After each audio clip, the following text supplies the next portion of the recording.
Hi everyone, welcome back to my channel. This is WanQ. First of all, sincere apologies for not updating videos over the past few weeks. Personally, I've been super busy with my own full-time job search. I have to prioritize a lot of interviews and offer negotiations, networking on my end, so I didn't have the capacity to do a lot of videos. But today we are going to talk about networking and specifically action items, how to execute it, how to implement it, because that is the things that I got asked most, because most people already know that networking is so important in your career development here in the United States as international students. So first and foremost, I think this one is something that everyone can do and everybody should do probably if you want to find a job or get connected in the professional world. It is cold messaging and cold emailing through LinkedIn, or somehow you get their business card, you get their email, things like that. So how we're going to do it, by the way, if you haven't checked out my LinkedIn videos, please go check it out. Those are some of my most watched videos that I made, so hopefully you can learn a lot about how to make profiles and how to message people on LinkedIn. I'm gonna share my strategy on this. So first I hit the connect button and so how the message that I usually draft is, hi, let's just give that guy a name, Steve. Hi Steve, I am WanQ from University of Illinois at Urbana-Champaign. I'm currently a student in master's blah blah blah program. I came across your profile on LinkedIn or your profile online, and I'm super impressed about your experience in the construction management industry as a project manager. And you can fill in the blanks, you know that. And I would love to connect with you and learn more about your experience. Would you mind chatting with me for 15 minutes sometime next week?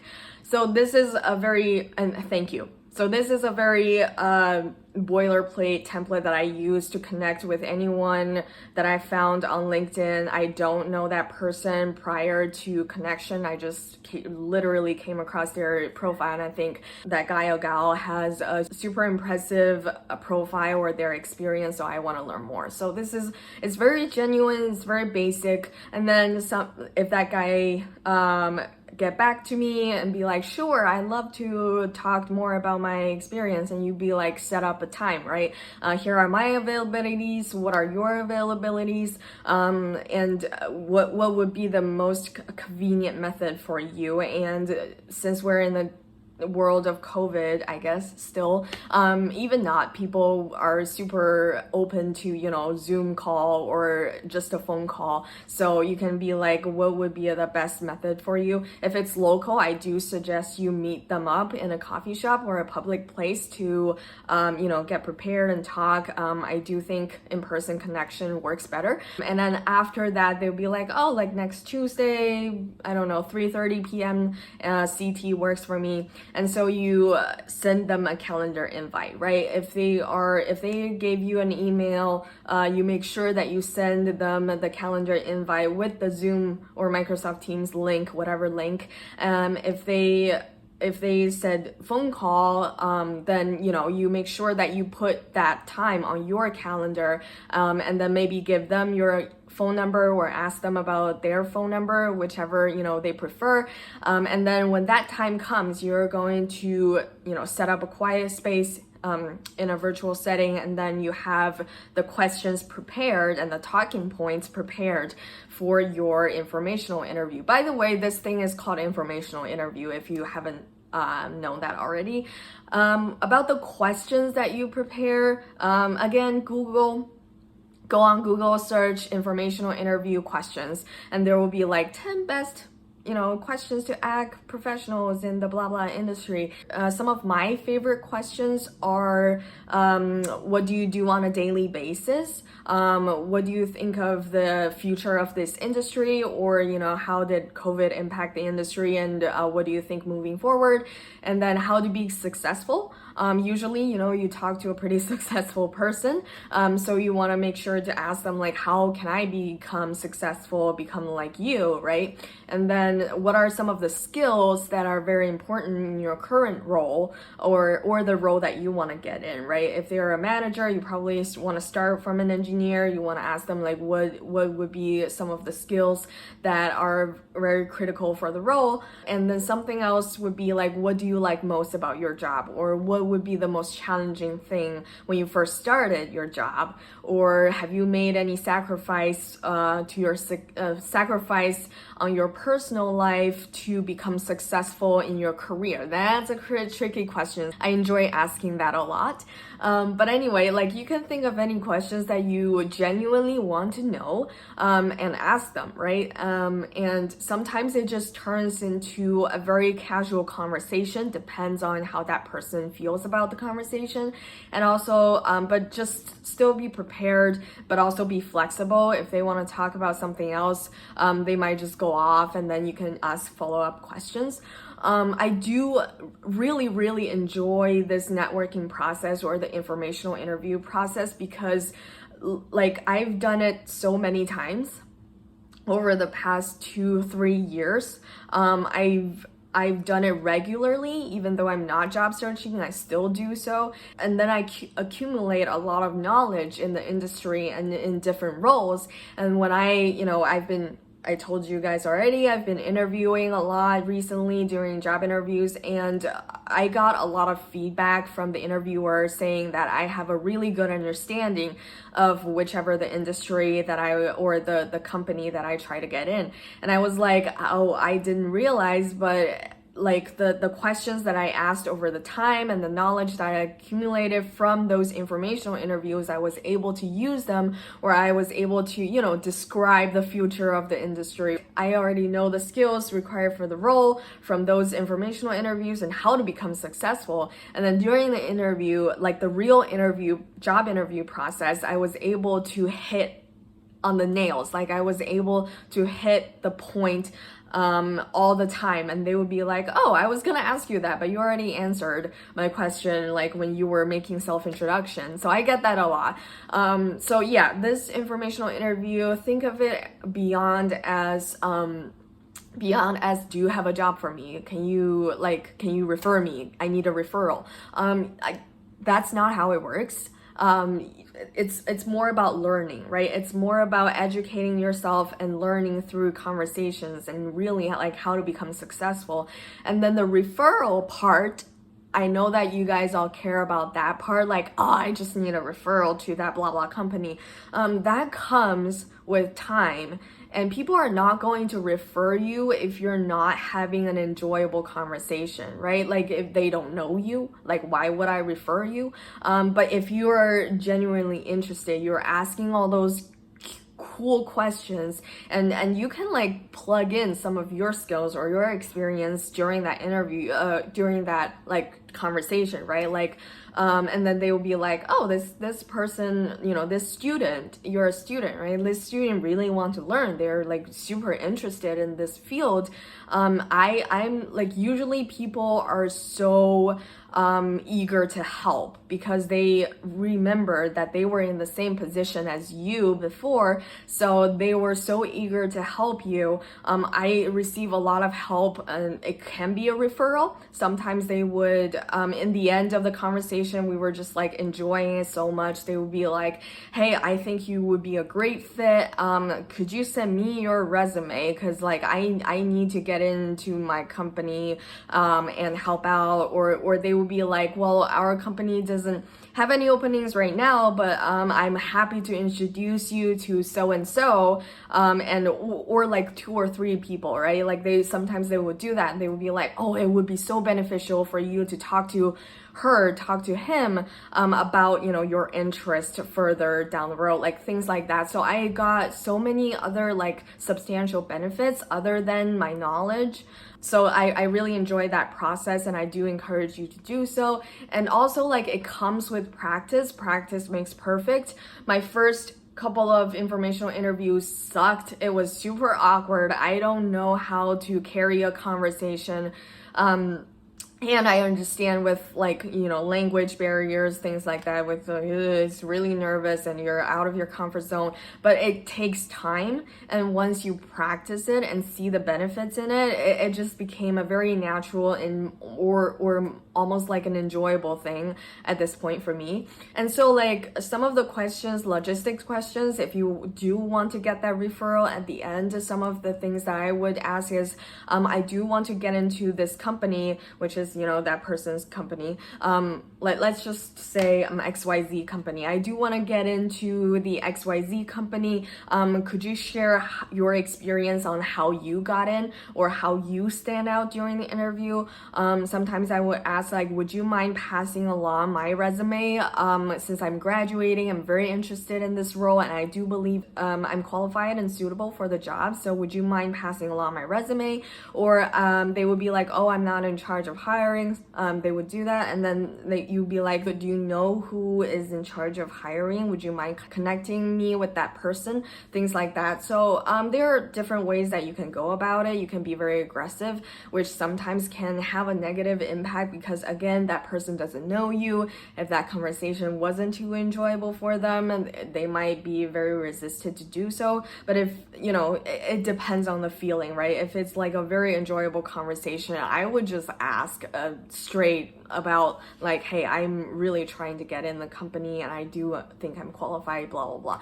So another thing that you can ask is, if you're not job searching at this moment, you can say like, I would love to follow up. I really enjoyed our conversation. I do believe that your experience is amazing. Would you mind me following up in 2 months or 3 months? If you're not job searching, it's good to follow up about like 3 times per year. And if you are job searching, I do recommend following up in 1 month. Anyway, but don't be desperate. People would instantly sense that you want something out of them, right? You have a purpose. You're not really trying to learn their experience. You're just trying to get a job out of them. If that's the feeling, if that's the feel that you're giving that person, then it's not going to work. It's if you're not authentic and genuine, this is not gonna work for you. So that's typically how we do cold emailing and cold message. And then after the conversation, it's really nice to send a thank you, like thank you for talking with me today on blah blah topic. I really enjoyed our conversation. Attached is my resume for your reference, and if you don't mind, I will follow up with you in March. Like something like that, right? That's something that I usually send. So some of the don'ts I do have to mention because it's so important. I've seen people done it wrong.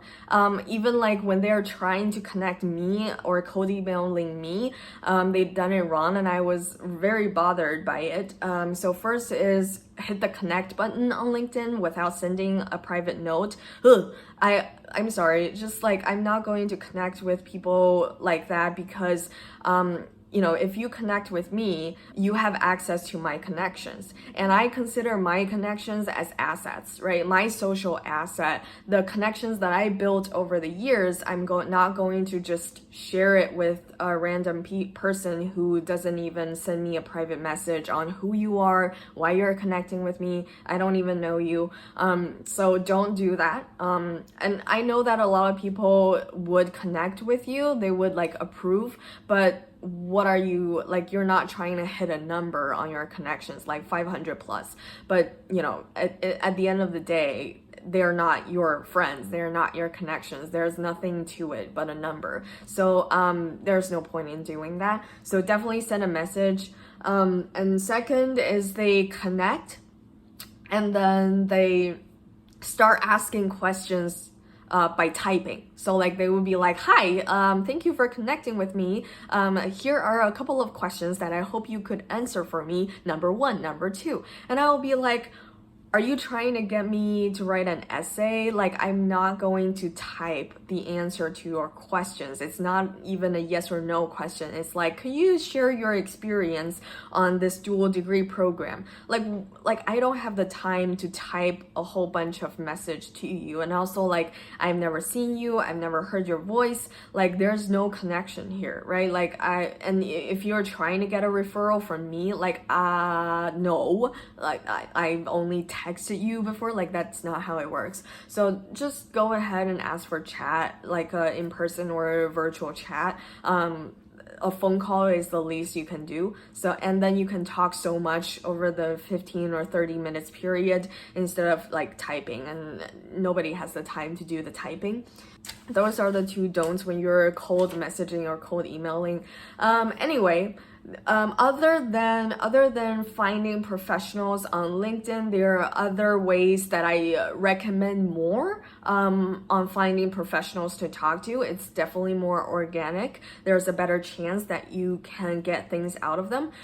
First is definitely like structured mentorship program. So I personally am in the Goldie Initiative Scholarship and Mentorship Program. They pair me up with particular mentors. I can also book and schedule mentorship sessions with other mentors in the industry. Your request of mentorship sessions will probably not be denied, and those people, those mentor pool, they're already, you know, great, nice people that are super successful. They're happy to help. You already know that they are going to respond and try to help you as much as possible. So that's one mentorship program that I'm in. Also, a Society of Women Engineers, I have utilized their mentorship program. If you're a woman in STEM, in any type of STEM, you actually have, in the United States, and probably they're global right now, but you should have access to the organization called Society of Women Engineers.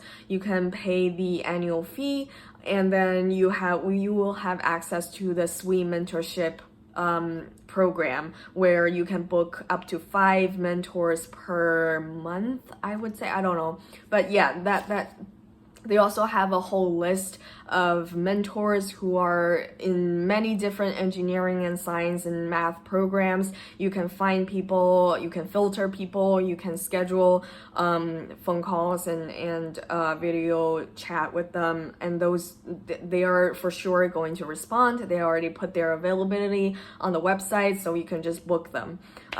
Those are some of the most easy way to get mentorship access immediately.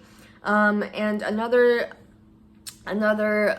source that you can get professionals to talk to you is the RSOs, so Registered Student Organization. Usually when you are in college in the United States, you want to make sure that you not only participate in, clubs that are based on your interests, but also professional development student organizations or clubs. So in those like organizations and clubs, you will probably have a lot of workshops. Alumni will come, like fraternity alumni, sorority alumni. They would come, give speeches. They would donate. Sometimes they mostly like host seminars or workshops. So you will have access to those people, right? And then after those sessions, those people are here to help, right? They are alumni. They already have somewhat a connection with you. So it's more likely that they're going to help you, chat with you about their industry experience, give you advice, things like that. So that's something. And then just general, the third one is just general, workshops and seminars that your own department hosts. For example, civil engineering, and we have like different even guest lectures during different classes. Those guest lecturers, if you're interested in them, they're usually like super successful in the industry. They come to whichever your class, and give a speech. And sometimes it is for the reason of recruiting, right? So that would be a good resource for you to connect with industry professionals and ask them for advice and help. Another thing would be career fairs. I'm not going to talk too much about career fairs because I made a separate video on how to be successful in career fairs, different tips and advice. So go check that out if you haven't. Another thing that I want to talk about is follow up. But relationship is a long-term thing, right? You want to make sure you maintain those relationships, and also like further down the road, not only when you were a student, if you already have a connection with them 10 years 20 years, you're already in the industry, you have the network support and that relationship already established for you, which is probably gonna be amazing. So anyway, it's gonna be long term, so you have to make sure that you follow up effectively and efficiently. I do recommend establishing an Excel spreadsheet. Make sure you document probably everyone, hopefully, that you talk to through cold emailing or networking or different scenarios. You talk them their name, their contact information, and what you guys talked about, and then you probably want to put on your calendar a date where you're gonna follow up. I'm editing my video and I forgot to record an ending. So this is all I have for you guys today. Please hit subscribe if you haven't. I'm going to make more YouTube videos in the future on career development, studying abroad, lifestyle in the United States, etc. and more exciting news to come because I am graduating this December. A lot of my personal life updates as well. So yeah, thank you. See ya.